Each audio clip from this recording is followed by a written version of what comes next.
Ladies and gentlemen, I tell you tonight that your desire is not a fleeting shadow, not a passing whim. It is the voice of God within you, whispering what already is. The wish that rises in you is not born of chance, but of destiny. It is the seed of reality calling you to recognize it, to claim it, to become it. Desire is the voice of God within you. When a longing rises from the depths of your heart, it is not a random impulse, nor a fleeting fancy. It is the eternal speaking through you. Desire is the divine call, the invisible seed already pregnant with its fulfillment, pressing upon your consciousness to be recognized. You may think it is simply your personal want, something that belongs to your small self, yet it is far greater. That secret urge, that gentle but persistent voice, is the infinite revealing to you what already exists in the unseen. It is not asking you to create from nothing. It is inviting you to accept what is already yours in eternity. Every desire carries within it the power of its own realization, just as an acorn carries within itself the pattern of the oak. When you sense a desire, you are touching the future reality that longs to express itself here and now. The moment you say, I want, the truth is that it already is, awaiting your recognition. The outer world is but a shadow of your inner world. So when desire is born in you, it is evidence that the unseen reality is pressing forward to manifest. To deny desire is to deny the divine whisper. To belittle desire is to close your ears to the eternal speaking within. Do not be ashamed of your longings, for they are sacred. They are the language of God clothed in the garment of your imagination. Consider the nature of desire. It lingers. It repeats. It will not let you go. It appears in your quiet moments, in your dreams, in your day-to-day thoughts. You may push it aside, yet it returns, for it is not of you but through you. The infinite mind seeks expression, and your desire is the chosen channel. If you dare to honor it, if you dare to accept it as already real, it will begin to shape your life. It will attract to you the people, the circumstances, the opportunities required for its manifestation. Desire does not ask for your struggle, it asks only for your faith. The problem for many is that they judge their desires. They say, this is too big, too impossible, too unrealistic. But who is it that judges? It is the reasoning mind, bound by appearances and facts of the outer world. Desire does not come from reason, it comes from a deeper source. When you feel the fire of wanting, you are not being mocked by life, you are being invited to awaken. The very presence of desire in you is proof that its fulfillment already exists in another dimension of reality. You are simply being called to bring it into awareness, to feel it as true, to live as though it were already yours. Every man and woman who has ever transformed their life began with desire. It was a single spark, a simple wish, a quiet longing. But they did not dismiss it. They listened. They gave it room to breathe. They clothed it with feeling and persisted until the unseen crystallized into fact. If you trace the history of every great accomplishment, every invention, every act of beauty, you will find its root in desire. It is the golden thread that weaves through all creation. Creation is finished, you only assume. Nothing is to be created anew, for all possibilities already exist. Every outcome, every experience, every version of yourself is already established in the infinite field of creation. You are not here to make something happen from scratch. You are here to select from the infinite states of being and to assume the one you desire. This is why assumption is the key. You are not waiting for your dream to be made. You are aligning yourself with the version of reality where it is already true. The moment you assume the feeling of the wish fulfilled, you step into that prepared state and call it forth into visibility. Creation is not linear, though the senses make it appear so. To the human eye, things unfold in time, moving from cause to effect, but in truth, the pattern of every event is already laid out. You may think your desire is something yet to come, but it already exists as a completed fact in the invisible. What you call the future is but a dimension you have yet to enter. When you assume the reality of your desire, you shift consciousness and take residence in that future now. Outer conditions may take time to rearrange themselves, but the state is already secured, and life must follow the assumption. This is why effort and struggle are not the way. You do not force creation, you rest in assumption. To assume is to accept as true what the senses cannot yet confirm. It is to know, without evidence, that it is already done. It is to close your eyes to the shadows of appearances and to dwell in the unseen reality until it hardens into fact. Every time you imagine yourself as the one you long to be, every time you feel the joy of fulfillment in advance, you are exercising the law. The law responds not to your doubts, not to your reasoning, but to your inner conviction. Consider how the world mirrors your assumptions. The relationships you attract, the opportunities you meet, the conditions of your life are not accidents. They are reflections of what you have dared to assume. When you believe lack is inevitable, lack appears. When you assume abundance is natural, abundance flows. When you persist in the assumption of love, love expresses itself in your world. You are never the victim of chance, but the selector of states. The outer world is simply the echo of the inner choice. To assume is to take possession inwardly before it shows outwardly. It is to live from the end, to think from the place where your desire is already complete. If you can feel it real within, it must manifest without. The world cannot resist the command of assumption, for it has no life of its own. It only reflects. You are not waiting for creation to be completed. You are awakening to the fact that it already is. All that remains is your acceptance, your inner agreement, your steadfast assumption of the wish fulfilled. Imagination is the womb of reality. Within you exists the creative power that gives birth to every experience, every form, every event that appears in your world. Nothing comes into being without first being conceived in imagination.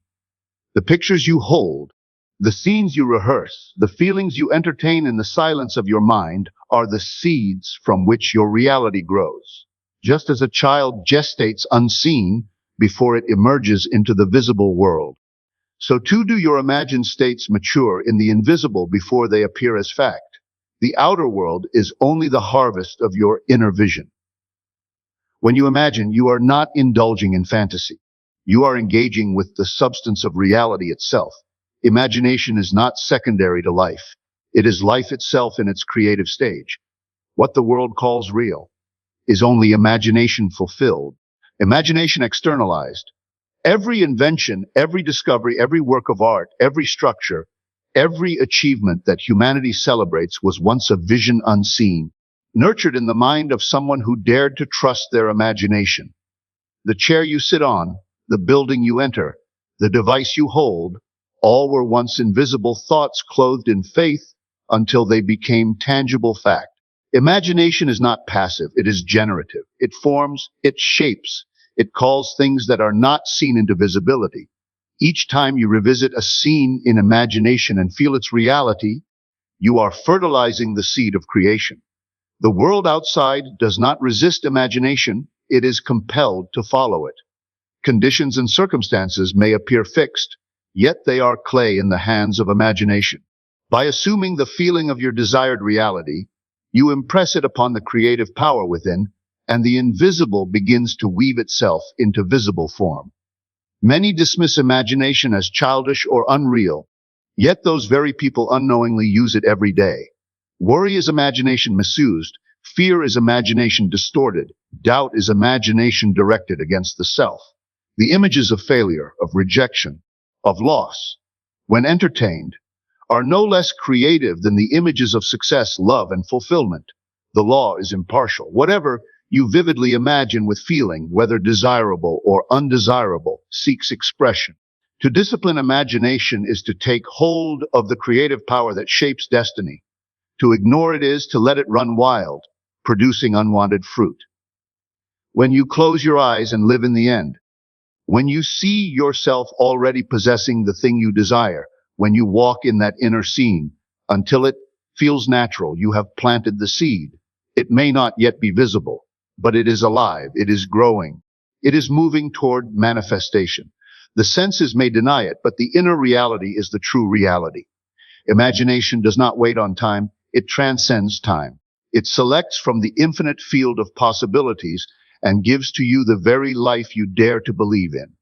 Imagination is the womb, and from it is born every condition of your world. The world is yourself pushed out. Every face you meet, every circumstance you encounter, every event that unfolds before you is but a reflection of your inner state. The outer world is not separate from you, though the senses insist it is. It is the mirror of your assumptions, your beliefs, your feelings impressed deeply upon the subconscious. What you carry within projects itself outward and takes the form of your environment. Life is not happening to you from without, it is unfolding from within. The law is precise. Whatever you assume to be true of yourself, whatever you consent to in the secrecy of your mind, appears as fact in your external world. The people around you unconsciously play the parts you assign them by your inner conversations. When you think of someone, you do not merely think about them. You impress upon them the role you imagine. If you assume a friend to be kind and loyal, you will draw from them that behavior.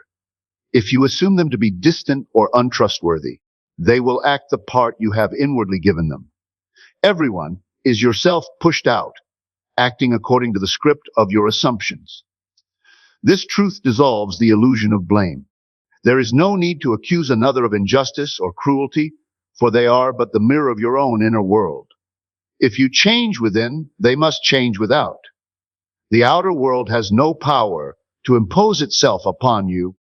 It can only reflect what you are entertaining as true in consciousness. Even opposition, even resistance, is the echo of your own belief in struggle. The moment you alter the assumptions you hold, the mirror of life must rearrange itself accordingly. Consider your daily experiences, the recurring patterns you notice, the financial lack, the repeated disappointments, the strained relationships, are not accidents.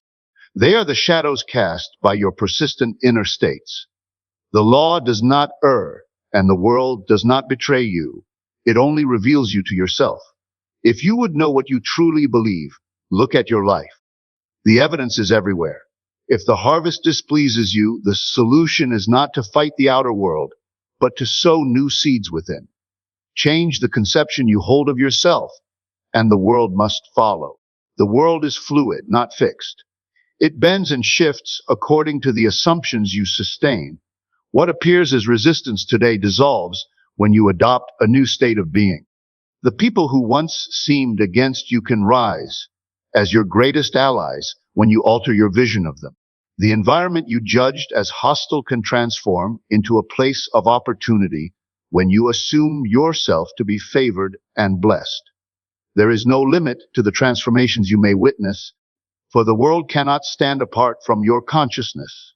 It is bound to you, for it is you.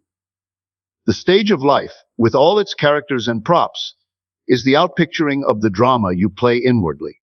Persist in the feeling of the wish fulfilled. The first flash of imagination, the first moment of desire clothed in feeling, is only the beginning. To bring it into the visible world, you must remain faithful to it even when the senses deny it. Persistence is the key that bridges the unseen and the seen. One moment of assumption may plant the seed, but steady inner constancy waters it until it matures into fact. The law responds not to fleeting wishes, but to sustained inner conviction. To persist does not mean to strain or to struggle. It is not the effort of the outer man, but the quiet determination of the inner man to remain in the state of fulfillment. You may face appearances that contradict your desire. Yet those appearances are only shadows of old assumptions. If you abandon your vision at the first sign of delay, you uproot the seed before it has time to grow. To persist is to hold steady in imagination, to return again and again to the inner scene of completion until it feels natural. The mind often wavers. Doubt will whisper. Reason will argue. The world will present evidence against you. But the law does not answer to reason, it answers to feeling. When you persist in feeling the wish fulfilled, you impress it deeper upon the subconscious, and the subconscious accepts it as fact. Once accepted, it must express itself in the outer world. Every return to your desire in imagination strengthens the pattern. Every repetition of the inner scene lays another stone in the foundation of your new reality. Persistence is not desperate clinging, it is quiet confidence. It is the calm knowing that what you imagine with feeling is already yours. It is the refusal to be swayed by the senses or the opinions of others. Just as a sculptor continues to chip away until the form he sees within emerges, so must you continue to dwell in the end until the unseen form takes shape. Each time you assume the state of fulfillment, even for a moment, you are shaping the invisible substance of reality. There is a rhythm to persistence. It is not the frantic repetition of effort, but the steady return to the inner state whenever the mind wanders. When fear arises, you bring yourself back to the end. When doubt appears, you clothe yourself again in the feeling of completion. Over time, the state becomes natural, and what once felt imagined begins to feel inevitable. The outer world, which seemed resistant, begins to rearrange itself to match the inner conviction. What once appeared impossible becomes ordinary, for the law has worked through your persistence. The promise is sure. What you dare to assume and persist in will harden into fact. The unseen does not fail to appear when you hold unwaveringly to it. Persistence is the secret that transforms the invisible wish into the tangible world of experience. It is the continual choice to live inwardly as though the desire were already fulfilled. Your I am is the command that shapes destiny. The words I am are the most creative force you can utter, for they declare the state of being you occupy. Whatever follows, I am, in thought or in feeling, becomes the decree that life must obey. To say, I am strong, I am wealthy, I am loved, is to impress upon the subconscious the identity you choose, and the world responds by mirroring that identity. To say, I am weak, I am poor, I am unwanted, is to claim that state and call forth its evidence in your experience. The law does not question, it accepts the command. The truth of being is that I am is the name of the eternal. It is the divine in you declaring itself. When you say, I am, you are not describing yourself as a personality, but calling forth the infinite power of consciousness. You may forget its force, you may use it carelessly, yet it remains the root of all creation in your life. Every limitation, every triumph, every circumstance can be traced back to the way you have employed I am. It is the silent decree you make each day, the unseen command shaping the script of your world. Your life does not respond to what you want as much as it responds to who you believe you are. To declare, I am successful, while inwardly feeling failure, is to cancel your own command. To affirm, I am healthy, while holding fast to the identity of sickness, is to live in contradiction. The secret is to marry your I am with feeling, to embody the state you claim until it becomes natural. The subconscious accepts what is felt as true, and once impressed, it projects that state outward as the events of your life. Every time you use I am, you are writing your destiny. It may seem casual when you say, I am tired, or I am unlucky, but you are calling those conditions into expression. Words spoken with conviction impress themselves upon the deeper mind, and the deeper mind must externalize them. To transform your world, you must begin with the transformation of your I am. Guard it carefully. Clothe it only with the attributes you wish to see reflected in your life. The more consistently you declare yourself to be the one you long to be, the more quickly the world conforms to that command. There is no power outside of your I am. Circumstances, people, events, they are powerless in themselves. They only bear witness to the identity you have assumed. When you shift your declaration, when you rise in consciousness and say, I am abundance, I am freedom, I am love fulfilled, the outer world begins to shift in response. It may appear gradual, but the change is inevitable, for the world has no choice but to echo the command of your being. The I am you claim is the law, and the law unfailingly shapes itself into the facts of your life.